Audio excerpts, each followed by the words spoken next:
Asta était la reine incontestée de New York, et même sa propre famille n'était pas à l'abri. Après avoir humilié son neveu, celui-ci a simulé sa propre mort. Mais Caroline n'en avait pas encore fini. On dit que n'importe qui peut réussir en Amérique, mais Caroline Asta n'était pas n'importe qui. Née en 1830 dans le clan Schermerhorn, elle pouvait retracer ses ancêtres jusqu'à la fondation de New York, une revendication que beaucoup auraient mendiée, empruntée ou volée pour faire valoir. De plus, tout ce temps passé en Amérique avait engendré une montagne de richesses. Son père Abraham valait un demi-million de dollars à sa naissance, et avec tout cet argent venèrent de grands projets pour la petite Lena. Après une enfance extravagante, Caroline fit son entrée dans le monde avec éclat. Après avoir appris les meilleures manières telles que l'argent pouvait acheter, elle épousa William Backhouse Asta Jr. à l'âge de 23 ans. Fils cadet de l'empire immobilier et de commerce de fourrures Asta, William avait beaucoup d'argent à dépenser, et ce fut l'un des mariages mondains de la saison. Mais il y a une chose à propos de leurs noces que la plupart des gens ignorent. Aujourd'hui, la famille Asta est une dynastie imposante, et l'ancien New York et l'âge d'or sont pratiquement synonymes de ce clan. Mais, croyez-le ou non, c'était Caroline qui s'abaissait en épousant William. Et non l'inverse. En tant que membre de l'une des plus anciennes familles de New York, les Schermerhorns avaient bien plus de prestige que les Asta, ses parvenus. Et Caroline s'assurait que son mari le sache. Caroline avait été élevée pour être d'une politesse et d'une élégance irréprochables. Mais la jeune épouse cachait un sombre secret. Elle aimait assez afficher son statut sur les autres.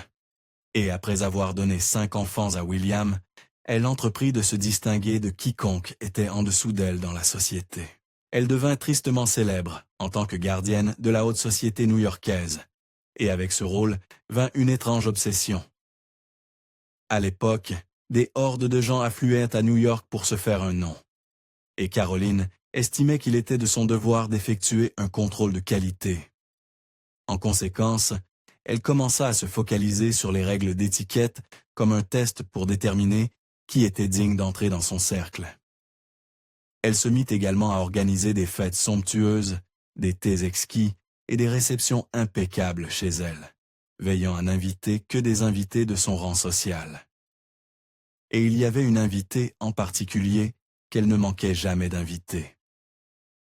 Au sommet de son organisation de fêtes et de son ascension sociale, Caroline avait un véritable complice, l'avocat et homme du monde, Ward McAllister. Incroyablement, McAllister était encore plus obsédé par les hiérarchies sociales que Caroline, et ensemble, ce duo de méchantes filles porta cette obsession des cliques à un niveau nouveau, un niveau particulièrement terrifiant. Pour afficher leur pouvoir, le duo concocta un plan machiavélique. McAllister créa un index des 400, c'est-à-dire les 400 personnes que lui et Caroline considéraient comme l'élite de la société new-yorkaise. En fait, Caroline avait tellement influencé cette liste qu'une rumeur infondée circula, prétendant qu'ils avaient choisi ce nombre, parce qu'il correspondait au nombre de personnes que Caroline pouvait accueillir dans sa salle de bal. Cette liste était en quelque sorte la version de l'âge d'or d'un livre noir, sauf que dans ce cas, être exclu était la brûlure, et devinez quoi, ça a fonctionné. Pendant longtemps, Caroline Asta s'était plus que fait un nom. Elle était une véritable sensation.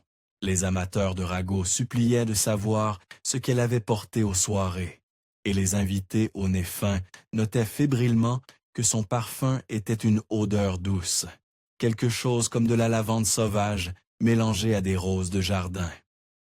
Beaucoup murmuraient, même que l'une de ses barrettes avait appartenu à Marie-Antoinette. De l'extérieur, on aurait dit que Asta menait une vie parfaite, mais à y regarder de plus près, les fissures commençaient à apparaître. Le mariage de Caroline avec William Asta avait été bénéfique pour tous les deux.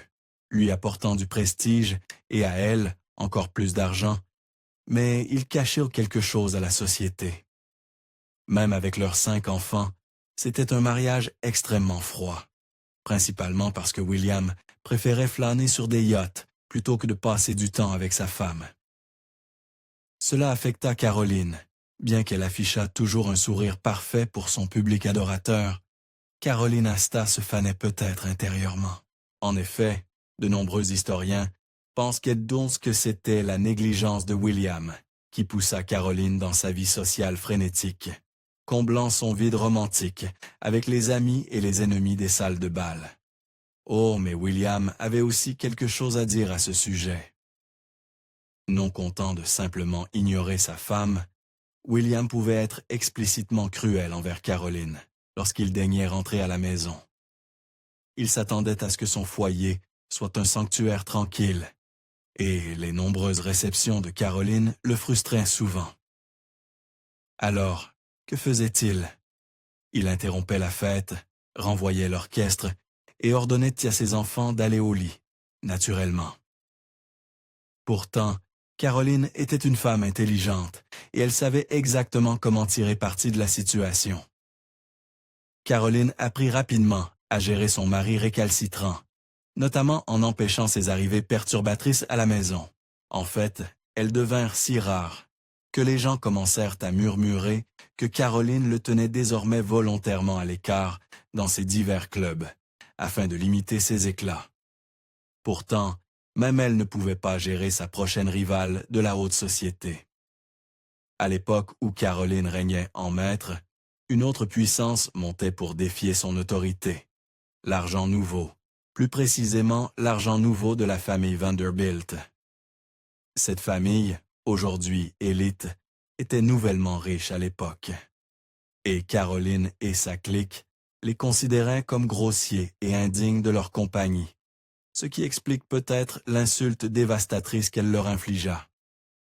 Dans les années 1880, les Vanderbilt devenaient si riches grâce à leur empire ferroviaire que même Caroline ne pouvait plus prétendre qu'il n'existait pas. Au lieu de cela, elle les snoba de la pire manière possible. Elle refusa catégoriquement de rendre visite à Alva Vanderbilt, l'une des principales épouses Vanderbilt de l'époque, s'assurant ainsi qu'elle ne pourrait jamais assister à aucun de ces événements sociaux très convoités. Oh, mais Alva se vengea, directement dans son point faible. De tous les enfants de Caroline, sa fille Carrie et son bébé John Jack Jacob Astor étaient les plus loués par la société, et Caroline aimait particulièrement exhiber sa fille. Cependant, la vanité de Caroline pour sa fille était aussi une faille dans son armure. Une faille qu'Alva exploita. Tout en se disputant avec les Vanderbilt, Caroline était également occupée à introduire Carrie dans la société. Alors, quand Alva Vanderbilt organisa une fête costumée pour l'inauguration de la nouvelle demeure massive de la famille, la matriarche Asta fut choquée que sa fille Carrie ne soit pas invitée à participer à certaines activités de la soirée. Après tout, Alva n'avait jamais officiellement rencontré Caroline Asta. Cela eut des conséquences considérables. Face à la potentielle perte de statut de sa fille, Madame Caroline Asta s'effondra. Enfin, elle dut se résoudre à rendre visite à la demeure des Vanderbilt, afin qu'Alva puisse abandonner la prétention et inviter officiellement Carrie à sa fête. Avec cette visite, les murs de la haute société s'écroulèrent. Les Vanderbilt faisaient enfin partie du cercle des initiés. Plus tard, Caroline admit que le temps des Vanderbilt était venu. Seulement, pendant tout ce temps, Caroline Asta ignorait la véritable menace pour son existence, et elle venait de l'intérieur de sa famille. Nous savons déjà que la vie familiale parfaite des Asta n'était qu'une façade, mais le désordre allait bien au-delà de la relation de Caroline avec son mari distant. En réalité, Caroline ne s'entendait pas avec toute la famille Asta en général, en particulier avec le frère aîné de son mari, John Jacob Asta III, ou sa femme, Charlotte Augusta Gibbs, et en 1862, les choses dégénérèrent vraiment. Alors qu'une nouvelle décennie débutait dans les années 1860, Caroline estima qu'il était grand temps de montrer à la société ce qu'elle valait vraiment. En conséquence, elle et William firent beau construire une toute nouvelle maison, en pierre brune, un style de bâtiment très moderne, et à la mode à l'époque, au 350 Fifth Avenue, en plein cœur du chic Upper East Side. Mais il y avait un énorme problème. Quand Caroline emménagea dans sa nouvelle maison, elle avait des voisins familiers, son détesté beau-frère, John Jacob III, et sa femme, Charlotte. Et la familiarité engendra définitivement du mépris dans le cas de Caroline et Charlotte. De grandes demeures ou non, la proximité mit encore plus de tension sur leur relation déjà tendue, jusqu'à ce qu'un jour, Caroline reçoive la surprise de sa vie. En 1887, à l'âge relativement jeune de 62 ans, l'amie de Caroline, Charlotte, mourut. Bien sûr, Caroline respecta probablement tous les rituels de deuil habituels et donna le meilleur d'elle-même dans la haute société pour rendre hommage à sa belle-sœur. Mais il n'y a tout simplement aucun moyen de nier que Caroline était heureuse de ce tournant des événements, et elle avait une raison glaçante pour sa joie. À l'âge d'or, le nom de famille était tout, et il y avait une énorme hiérarchie concernant les conventions de nommage. Par exemple, avant que Charlotte Gibbs ne meure, elle était la Madame Asta, un titre de grand honneur après tout, Charlotte étant l'épouse aînée du frère aîné de la famille Asta. Pendant ce temps, Caroline devait se contenter d'être simplement Madame William Asta. Eh bien, maintenant que Charlotte était partie, Caroline savait que le titre était à prendre, et elle avait l'intention de s'en emparer. En fait, elle le voulait tellement qu'elle faillit détruire la famille Asta. Dans les jours suivant les funérailles, Caroline reçut des nouvelles alarmantes. Bien qu'elle fût prête à se présenter dans la société comme l'unique Madame Asta, sa querelle avec Charlotte la hantait depuis la tombe de cette dernière. C'est parce que le fils bien-aimé de Charlotte, William Waldorf, qui savait combien sa mère détestait Caroline, voulait arracher le titre honorifique des mains avides de Caroline pour le donner à sa femme, Mamie. Commença alors une guerre totale, façon haute société. Caroline Asta dut regarder la pauvre Mamie et montrer les dents. Après tout, cette fille était de 18 ans plus jeune que Caroline et n'avait pas passé la dernière décennie de sa vie à jouer les hôtesses de la société et à accumuler chaque once de prestige qu'elle pouvait lors de divers bals, déjeuners et thés. En d'autres termes, Caroline échafauda immédiatement un plan, et la pauvre Mamie ne sut pas ce qui lui arrivait. Pendant les mois suivants, les deux branches tabac de la famille s'engagèrent dans une querelle silencieuse, chacune essayant de faire triompher son choix pour la Madame Asta. Sauf que, eh bien, Caroline était largement en tête. Avant que William Waldorf et Mamie ne puissent quand même cligner des yeux, elle avait déjà raflé le titre, et tout le monde la reconnaissait comme la prééminente Madame Asta. C'est à ce moment-là que William contre-attaque avec un coup retentissant. Léchant ses blessures après la bataille pour le titre de Madame Asta, le neveu de Caroline se vengea cruellement. Caroline se réveilla un matin dans sa maison de la 5e avenue pour découvrir que son nouveau voisin n'était plus la vieille maison de Charlotte, mais un chantier de construction. C'est parce que William Waldorf, mesquin à souhait et agacé par Caroline, avait démoli la maison, mais ce qu'il construisait à sa place était la véritable attaque. Il s'avère que le rancunier William Waldorf ne construisait pas simplement une autre demeure majestueuse. Il construisait le tout premier et très célèbre hôtel Waldorf. À l'époque, les gens respectables de la société ne se retrouvaient jamais dans des lieux publics. Il fallait être invité à une fête privée pour faire partie du cercle. Il disait clairement à Caroline ce qu'il pensait d'elle, et ce n'était pas la seule partie de l'insulte. En plus de lui imposer cet hôtel en pleine figure, son neveu rebelle avait également construit le Waldorf, de manière à ce qu'il domine tout dans le quartier, y compris la maison de Madame Caroline. C'était une tentative à peine voilée de surpasser l'influence sociale de Caroline. Oui, William avait pleinement l'intention que Caroline se sente insultée par ce bâtiment vulgaire. Et oh, elle l'était. Avec l'hôtel Waldorf qui la regardait droit dans les yeux, Caroline ne pouvait s'empêcher d'être offensée, et elle avait la parfaite réplique. Dans un éclair d'esprit mordant, elle aurait lancé une pique sur la taverne glorifiée d'à côté. Une déclaration qui fit le tour de New York et reste célèbre aujourd'hui. Pourtant, Caroline ne se contentait pas aux mots. Elle était aussi une femme d'action. Elle planifia sa contre-attaque avec beaucoup de soin. À la suite du Waldorf, Caroline s'associa à son fils, John Jack Jacob Astoria IV, pour trouver un moyen de frapper leurs parents. Leur première idée était la définition de la mesquinerie. Ils voulaient démolir leur propre maison et construire des écuries à sa place, juste au cas où Waldorf aurait besoin d'une image plus claire de ce que Caroline pensait d'eux. Mais ensuite, ils trouvèrent une idée tout à fait différente. Face à ce problème coûteux, Caroline eut une idée ingénieuse. Elle allait simplement répondre au feu par le feu et construire son propre hôtel. Naturellement, elle l'appela l'Astoria, frottant vraiment au visage de son neveu Waldorf qu'elle était celle qui portait le nom de famille. C'était vraiment le coup de maître ultime, mais une courbe cinglante l'attendait. En 1892, Caroline reçut une nouvelle qui changea sa vie.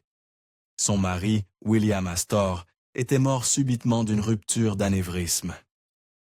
Ajoutant l'insulte à l'injure de leur mariage tout entier, il était à des océans de distance lorsqu'il était survenu. Et il décéda dans l'hôtel Poge Liverpool à Paris, France. Il n'avait jamais été particulièrement proche, mais elle était maintenant vraiment seule. Une veuve vulnérable. Mais comme toujours, Caroline avait un plan. Bien sûr, Caroline avait détruit sa propre maison, juste pour construire l'hôtel Astoria par dépit. Mais au lieu de devenir sans-abri, elle s'offrit une mise à niveau majeure sur le front domestique. En temps voulu, elle fit construire un double hôtel particulier plus haut dans l'Upper East Side, au 841 Fifth Avenue. Juste Caroline Astor pour trouver encore de nouvelles façons de vivre la phrase « aller de l'avant ». À ce jour, il n'y avait personne à New York qui ne connaissait pas la querelle de Caroline avec son neveu. Et délicieusement pour elle, tout le monde savait qu'elle en était sortie victorieuse.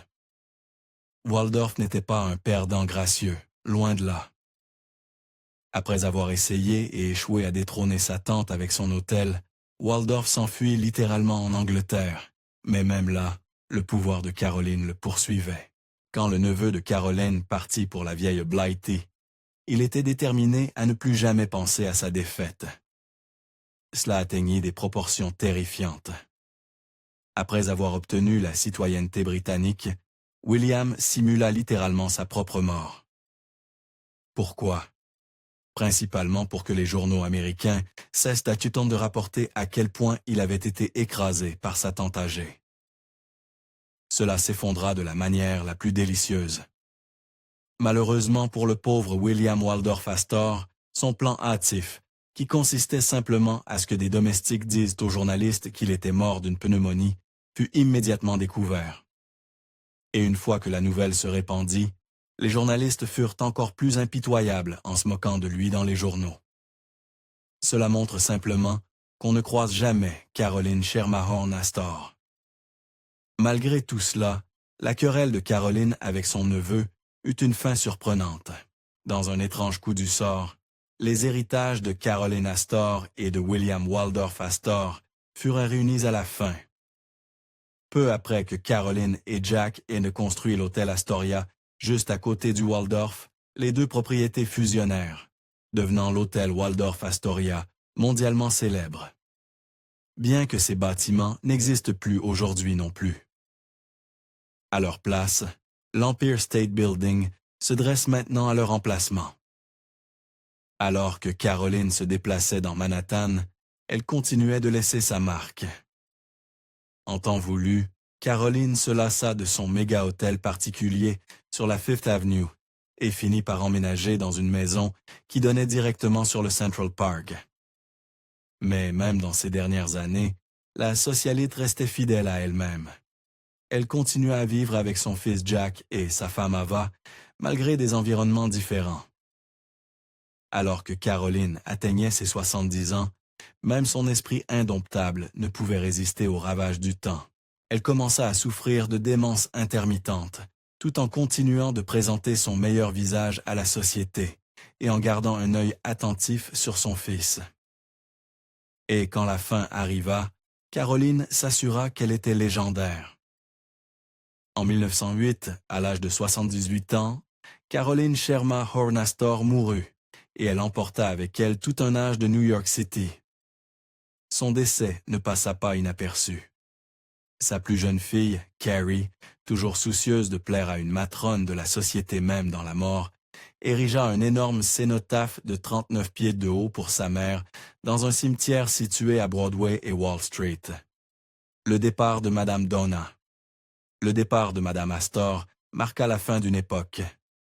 Le vide qu'elle laissait dans la société de l'âge d'or se fit ressentir pendant des années à venir.